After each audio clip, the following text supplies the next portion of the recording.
In the winter of 1692, the ground in Salem village lay frozen beneath a heavy sky. Snow dusted the rooftops of small wooden homes, smoke curled from chimneys, and fires cracked quietly inside. It seemed peaceful on the surface, like any other remote Puritan settlement, clinging to survival in the New World. But beneath the surface, tension was growing. Something unseen was brewing, a quiet fear that would soon erupt into one of the most infamous moral panics in history. Before we dive into this hidden world, tell me, where in the world are you watching from? Drop your city or country in the comments below. I find it so fascinating that we can explore history together, even from opposite corners of the globe. And if you enjoy deep dives like this one, don't forget to hit that subscribe button, because there are plenty more jaw-dropping stories on the way. Salem Village, in the Massachusetts Bay Colony, was no bustling town. It was a community of barely 600 people, farmers, laborers, ministers, and their families. Life was harsh, ruled by religion and repetition. The people were deeply Puritan, and that meant something very specific in 1692. Puritans believed that the devil walked among them. Satan wasn't just a metaphor for evil, he was real, dangerous, and working through human agents known as witches. These witches, they believed, were servants of darkness, using spells and pacts with the devil to harm others, spread disease, and even kill. The Puritan settlers had fled England to escape religious persecution. Ironically, they built a theocracy that allowed no room for dissent, creativity, or deviation from strict norms. Anything unexplained, be it a failed crop, a sick child, or even a bad dream, could easily be interpreted as the work of witchcraft. In a world where the invisible was often more powerful than the visible, people were always watching, always suspecting. Into this atmosphere of fear and suspicion came a series of events that would ignite a wildfire. It began in the household of Reverend Parris, the village's rigid and unpopular minister. Parris lived with his daughter, Betty, just 9 years old, and his niece, Abigail Williams, 11. In the early weeks of 1692, the two girls began to behave in strange and alarming ways. They screamed uncontrollably, fell into trances, barked like dogs, contorted their bodies, and claimed they were being pricked and pinched by invisible forces. Nothing like this had ever been seen in Salem. Neighbors rushed to the Parris household. Ministers prayed. Physicians examined the girls. One local doctor, unable to explain the symptoms, finally declared the cause: witchcraft. That one word, witchcraft, was all it took to set Salem on fire. The two girls were soon joined by others: Putnam Jr., Elizabeth Hubbard, Mary Walcott, and Mercy Lewis. Each of them began exhibiting the same terrifying fits and convulsions, and each began accusing people in the village of being witches. The first 3 people they accused were easy targets. Tituba was Reverend Parris's enslaved servant, a woman of indigenous and African descent, who had come with the Parris family from the Caribbean. She told stories that frightened the children and practiced folk rituals they did not understand.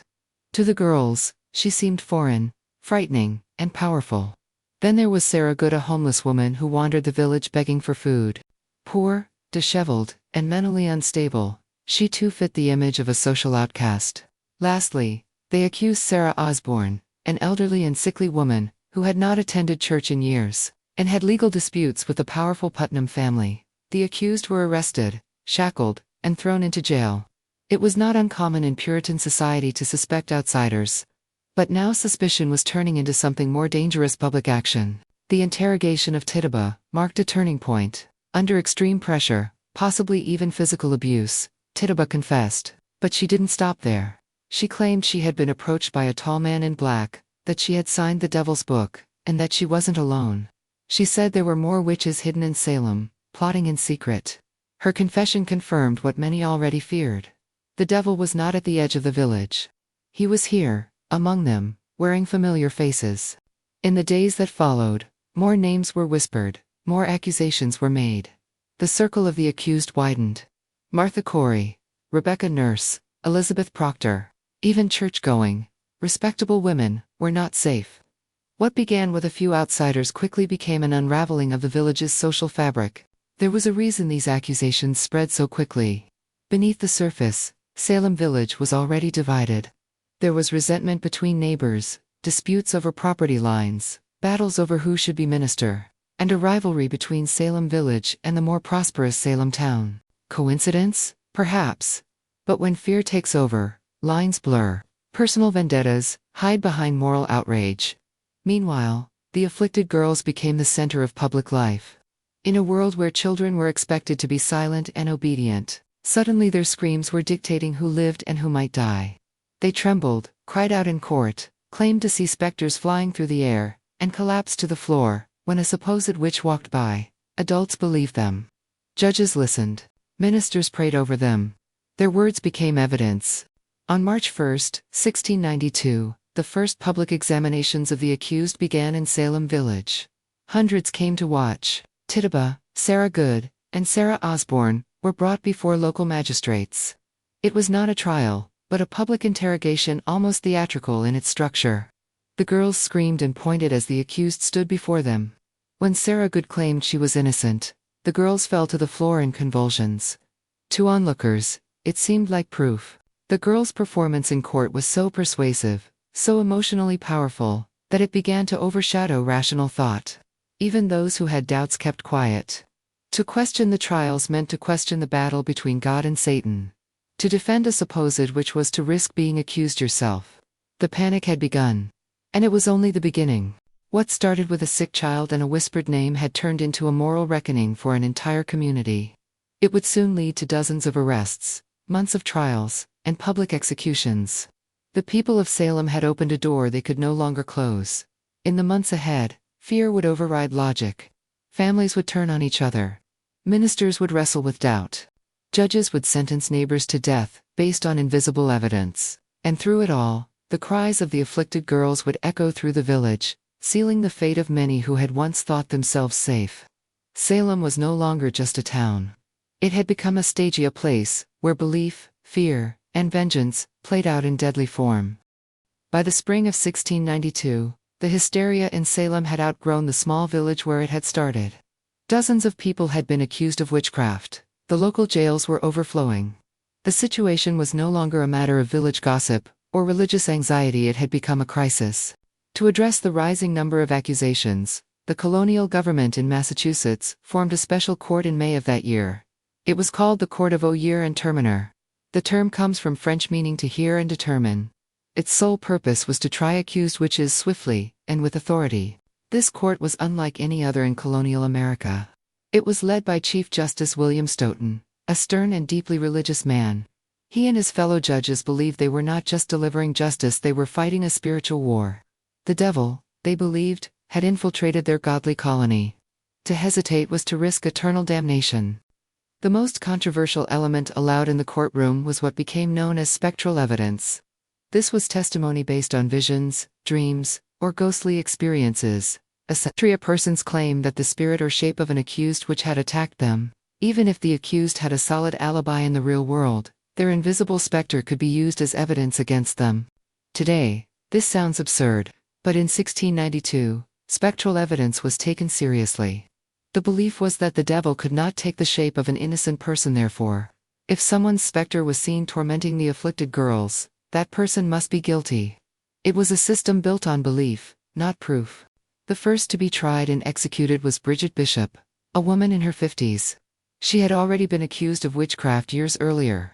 Bridget was known for her outspokenness, for dressing in bright colors, and for running a tavern, traits that did not align with Puritan ideals of womanhood. She denied the charges against her, but it didn't matter. She was found guilty on June 2, 1692, and hanged 8 days later on what came to be known as Gallows Hill. Her execution set the tone.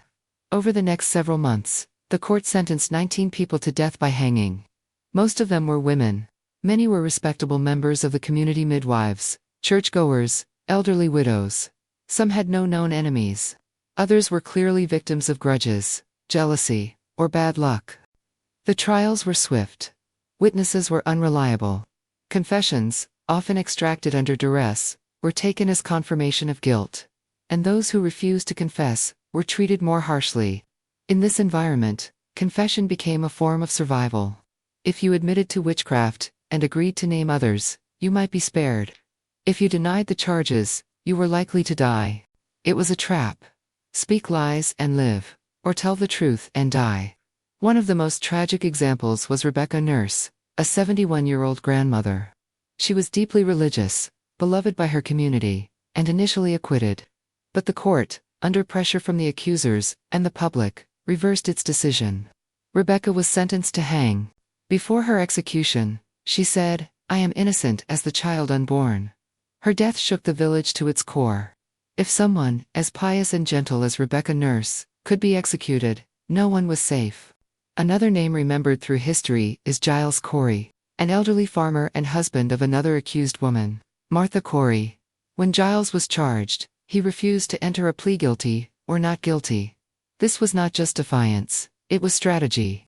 Under English law, a person who refused to plead could not be tried, and their property could not be confiscated by the state.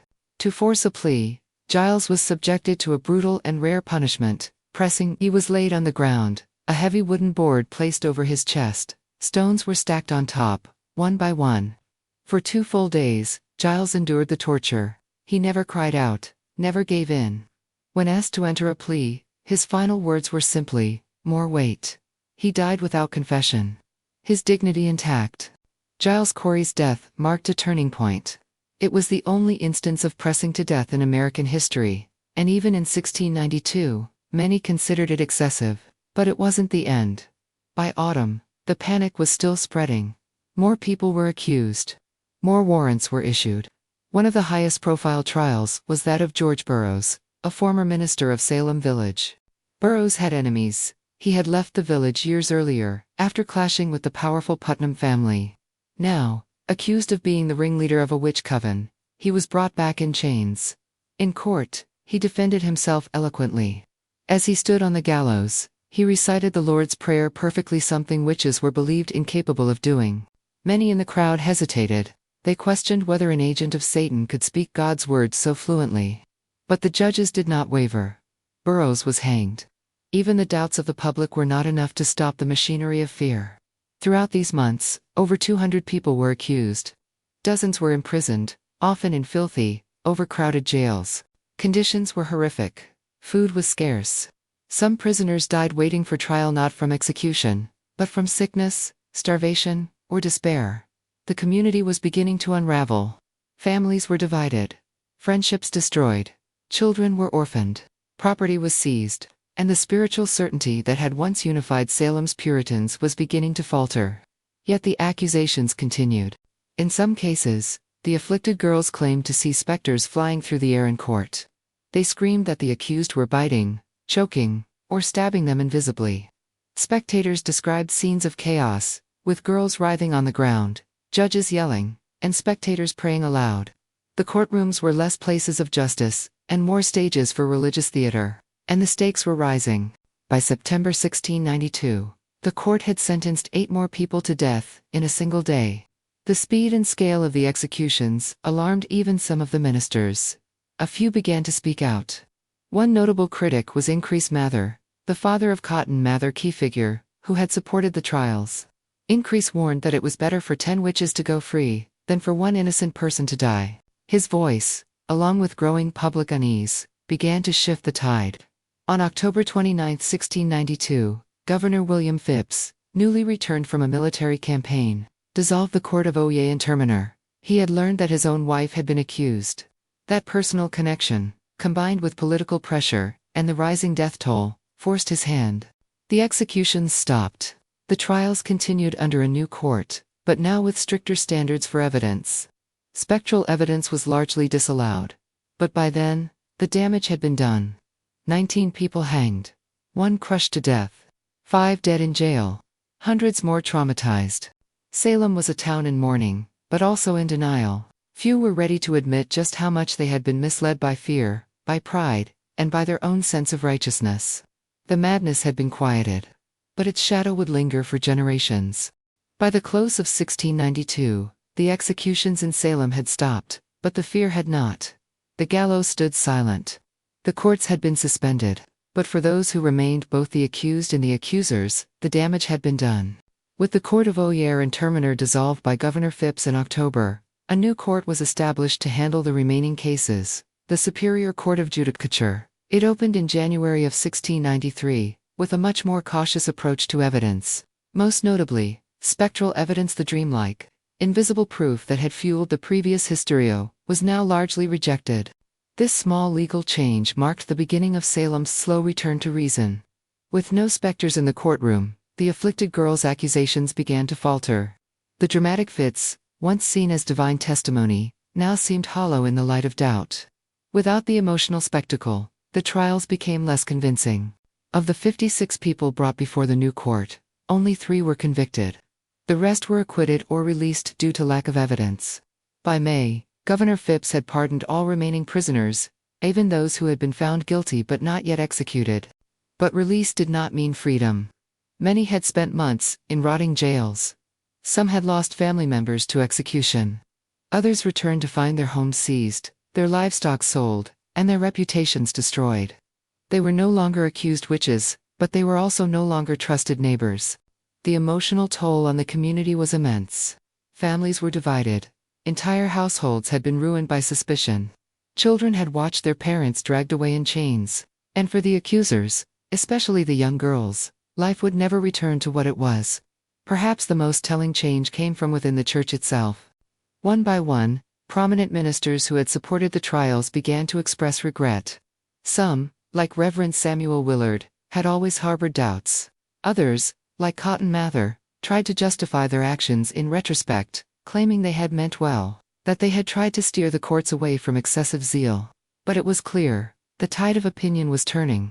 That same year, Judge Samuel Sewell, one of the 9 judges who had presided over the trials, stood in front of his congregation during Sunday service. As the church watched, he read a public confession. "I desire to take the blame and shame of it, asking pardon of men, and especially of God, that so far as I was the cause, I may be blotted out of his book of remembrance." He was the only judge to publicly repent. Others stayed silent. For many in Salem, repentance was not a spoken thing. It came instead through small, private acts. The mending of fences. The offering of food to a neighbor once feared. The planting of crops in land that had belonged to the dead. The rebuilding of trust, brick by painful brick. But there were some wounds that could not be repaired. Consider Putnam Jr. one of the most active accusers during the trials. By the time she reached adulthood, her parents had died, and she was left to reflect on the role she had played. In 1706, she stood before her congregation in Salem, and made a rare, heartfelt apology. "It was a great delusion of Satan that deceived me. I desired to lie in the dust, and to be humbled for it." She was just a child during the trials, but her words carried the weight of 20 lives. Anne's confession is often cited as one of the only moments when an accuser took full moral responsibility. Most of the other girls, Abigail Williams, Mercy Lewis, Mary Walcott, disappeared from history. Some married and moved away. Others died young. Their silence became part of the tragedy. As the years passed, Salem tried to forget. In 1711, the colony passed a law offering financial compensation to the families of the victims. A total of £600 was paid, far less than the property and lives lost, but a symbolic gesture. 22 people were named in the exoneration. Many others were not. It would take centuries to correct that omission. In 1957, the state of Massachusetts passed a resolution, officially clearing the names of 6 more victims. And in 2001, on the 300th anniversary of the trials, the last 5 unnamed victims were formally exonerated by the governor. After more than 300 years, the state finally admitted what history had long known. These people were innocent. Yet even with this acknowledgement, the deeper question remains: how did it happen? How did a devout, orderly community turn into a place where neighbor accused neighbor, where children dictated justice, and where faith became a weapon? Some say it was mass hysteria, psychological wildfire that spread through the minds of a fearful people. Others blame the rigid theology of Puritanism, which left little room for mercy or doubt. Still others see the trials as a product of power where social standing, grudges, and fear allowed ordinary people to destroy one another in the name of righteousness. But one truth stands above them all. The Salem Witch Trials were not the work of monsters or villains. They were the product of human beings, frightened, devout, proud, and vulnerable. People who believed they were doing the right thing. People who listened to screams instead of silence. People who traded their conscience for safety. And that may be the most terrifying part of all. By the early 1700s, Salem had changed its name. The place where the trials had unfolded became Danvers, Massachusetts, as if trying to erase the memory. The land where Gallows Hill stood was left unmarked for generations. Only whispers and weather remained. Today, there are memorials, books, films, ghost tours. But in the quiet spaces of Salem among the graves and the stones there still lingers a presence, not of witches, but of warning. When the last noose was cut and the courts had emptied, the people of Salem were left with silence, not peace, not healing, just silence and the echo of what they had done. To understand how an entire community fell under the spell of mass accusations, one must look beyond the trials themselves. The Salem Witch Trials were not merely about superstition or bad law. They were the product of a perfect storm: psychological vulnerability, social fractures, rigid theology, and fear cultivated over years. At the center of it all was a belief system that allowed no compromise. The Puritans of 17th-century Massachusetts did not see the world as we do. Their lives were built upon a worldview that separated existence into two warring realms, the divine and the demonic. There was no middle ground. Every event, good or bad, was a message from God, or a threat from Satan. A withered crop, a sick child, an accident at the mill, none were considered chance. If something went wrong, someone must be responsible, and that someone often wore a familiar face. This theological rigidity created an atmosphere where guilt could be assigned easily, and justice could be served without hesitation. And when bad things began to happen, as they always do in human life, it was far easier to blame the devil than to consider more natural causes. The psychological toll of life in Salem also played a key role. Villagers lived in constant anxiety. They were isolated, under threat from frequent conflict with indigenous tribes, and struggling through bitter winters and poor harvests. Death was always close. Many of the accusers, particularly the girls, were orphans or had seen family members killed in frontier attacks. The trauma they carried didn't disappear, manifested. Some modern scholars suggest that what we witnessed in Salem may have been a form of mass psychogenic illness, or conversion disorder, where psychological stress is expressed through physical symptoms. In this case, spasms, screaming, paralysis, hallucinations. Under high emotional strain, the mind can betray the body. And once one person breaks, others follow. But trauma alone does not explain how hysteria turned deadly. There was also the question of power: who had it, who didn't, and who wanted it. The afflicted girls were, for the most part, powerless. They were young, female, and living in a society where their voices held no value unless they were confessing sin or repeating scripture. But once the accusations began, they were elevated to central figures in the life of the town. People listened. Judges watched. Ministers took their words as gospel. They had influence they had never known. This sudden empowerment is not insignificant.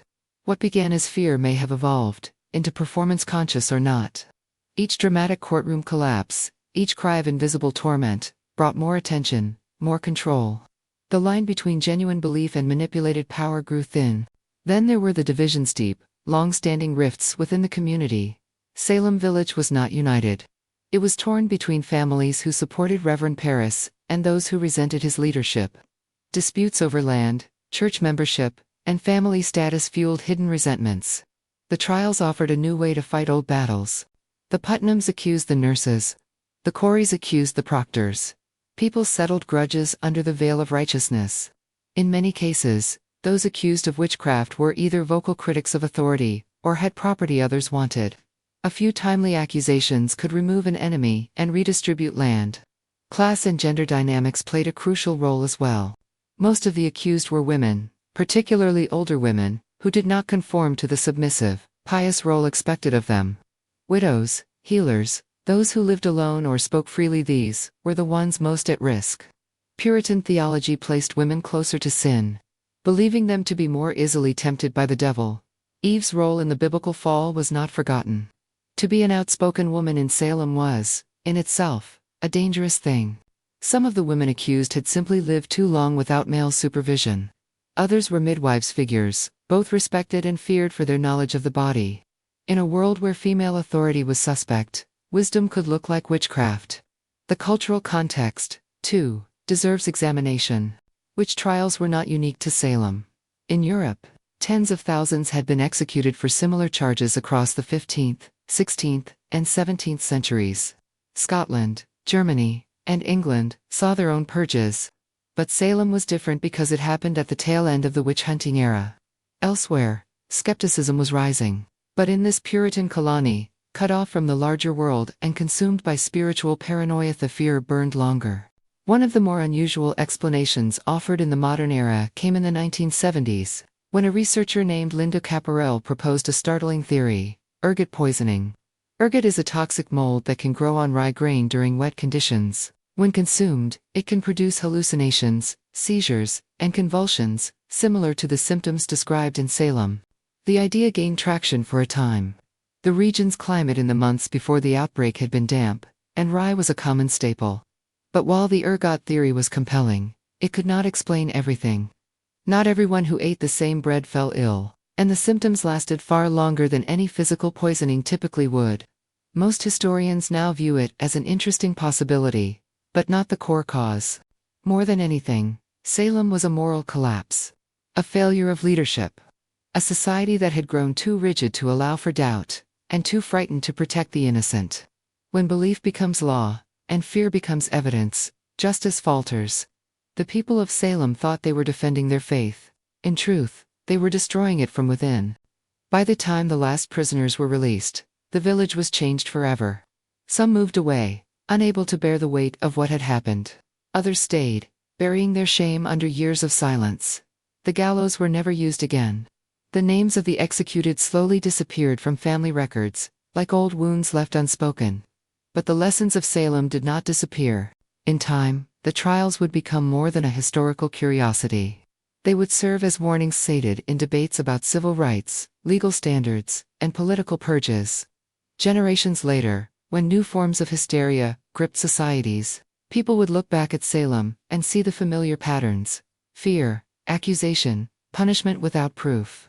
The witch trials were not the work of the supernatural, they were entirely human, and that is what makes them endure. The Salem witch trials ended more than 300 years ago, but their legacy has never truly faded.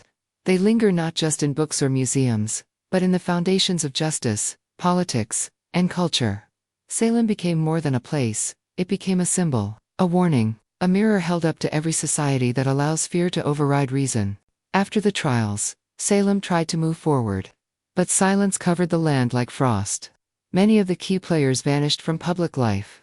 Reverend Parris, whose own household sparked the accusations, was eventually forced to resign.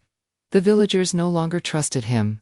He moved from pulpit to pulpit, never regaining the authority he once held. Cotton Mather, the powerful minister who had encouraged the court to act swiftly, spent the rest of his life defending his role. Though he would later distance himself from the excesses of the trials, he never fully accepted responsibility. His writings tried to shift the blame, but the stain followed him. It was Judge Samuel Sewall, one of the few to openly repent, who best captured the spirit of those left behind. His public confession, his week of fasting and prayer, and his quiet service in later years stood in stark contrast to the others who disappeared from view. His guilt lived with him, and he did not run from it. But public guilt could not bring back the dead. The land where Gallows Hill stood remained unmarked for centuries. Families of the accused were left to carry the shame. Their names were omitted from church records. Their property, seized during imprisonment, was rarely returned. Even the bodies of the executed were denied burial in consecrated ground. Most were left in shallow, unmarked graves, near the execution site. The legal system in Massachusetts slowly began to reckon with what had happened. In 1711, a law was passed to clear the names of some of the accused and offer modest financial compensation to their heirs. But the gesture was limited. It took until 1957 for the state to clear more names and, even then, it failed to name all the victims. It was not until 2001, on the 309th anniversary of the trials, that Massachusetts finally exonerated the last of those accused. For 3 centuries, full justice waited. Today, visitors to Salem can walk the paths once haunted by fear. There are museums, memorials, historical markers. A stone monument lists the names of the 19 people hanged, and the 1 man pressed to death. Their stories are told in classrooms, and retold in documentaries, novels, and stage plays. Salem has become a place of both mourning and curiosity. In some ways, this transformation is troubling. Modern Salem is a tourist destination. In October, the streets filled with costumed crowds, ghost tours, psychic readers, and souvenir shops. For many, the town's grim history has been reduced to a carnival. Gallows Hill, once a site of execution, is now bordered by businesses. Some argue that this commercialization dishonors the dead, that it turns tragedy into entertainment. Others argue that remembrance takes many forms and that the attention, however packaged, helps keep the truth alive. What cannot be denied is that Salem's story still resonates, deeply and universally. Because the trials were never just about witches. They were about how societies lose control when fear takes hold. How institutions break down when leaders prioritize loyalty over truth. How the powerless can be both victims and pawns. How quickly rumors can become verdicts, and how easy it is to silence the innocent when guilt is assumed. Salem is not ancient history. Its lessons have been repeated. In the 1950s, during the Red Scare in the United States, Senator Joseph McCarthy began hunting for communists within the government and entertainment industries. People were accused without evidence, blacklisted, imprisoned, lives destroyed on suspicion alone. In response, playwright Arthur Miller wrote The Crucible, a dramatized retelling of the Salem trials, meant as an allegory for McCarthyism. Miller understood the parallels.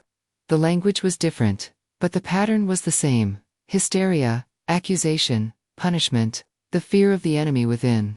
Decades later, the same pattern would echo during moments of national panic after terrorist attacks.